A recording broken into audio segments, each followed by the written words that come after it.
Talk about your awkward viral marketing.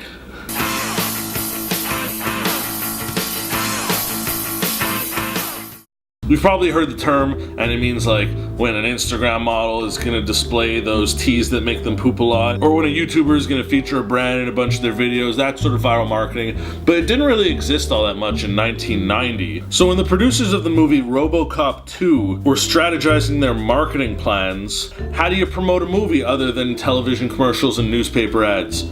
You do a professional wrestling pay-per-view, that's what you do. Insert WCW Capital Combat 1990, brought to you by Robocop. According to the on-site reporter, Robocop is in attendance to help his buddy Sting. We've had no indication to any sort of friendship between the two in the past, but he's there to help his buddy Sting protect all the little stingers out there. From what, you may ask? From whom do they need protection? The answer is the Four Horsemen, who at the time were a heel stable of guys that, in hindsight, were actually just pretty cool dudes who liked to party and knew how to dress well. Now, I don't want to be one to side with the bad guys in the situation, but just by looking at Ole and Arn Anderson, two dudes who look like they should be wearing khaki shorts and Birkenstocks and barbecuing in the suburbs, seems a little unfair that they're poised to go up against a cyborg of a man who's been programmed to ruthlessly defeat his enemies.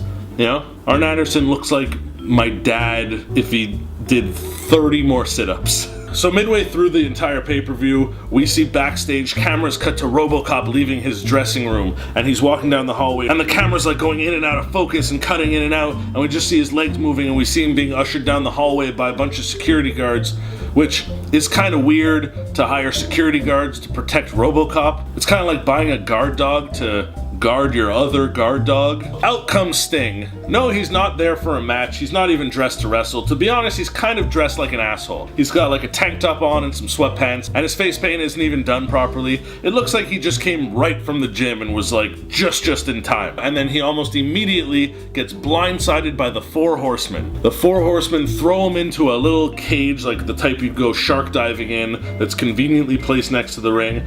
They throw him in there and they lock him in there. By the way, while we're on the subject of attire, yes, Sting looks like an asshole, but Sid Vicious, a member of the Four Horsemen, I get that the whole Four Horsemen brand was to like look cool and dress well. I have a hunch that they told Sid to look good, and he showed up in a full tuxedo.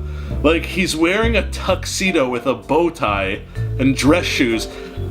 He looks ridiculous. So anyways, they throw Sting into the cage, they lock it, they're like holding him in there.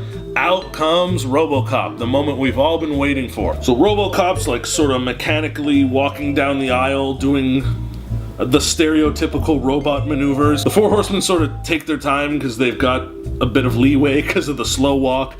They beat up Sting a little bit, and then they retreat into the audience and they bolt for it. Robocop goes up to the cage that Sting has now been agonizingly locked in for the last 18 seconds, and he rips the steel beams apart, which would have looked a lot cooler if they didn't just jiggle back into place after. And then he rips the door off its hinges and he frees Sting, and all the little stingers rejoice. That entire segment took about at most 90 seconds. Robocop does not appear again. That's the whole thing. The whole pay-per-view that was focused on Robocop, all the promotion, all the flyers, everything was about Robocop. He literally featured on screen for like a quick cameo and then never talked of again. Even later in the event, we see the Four Horsemen again and we see Sting again, and they get involved in a match.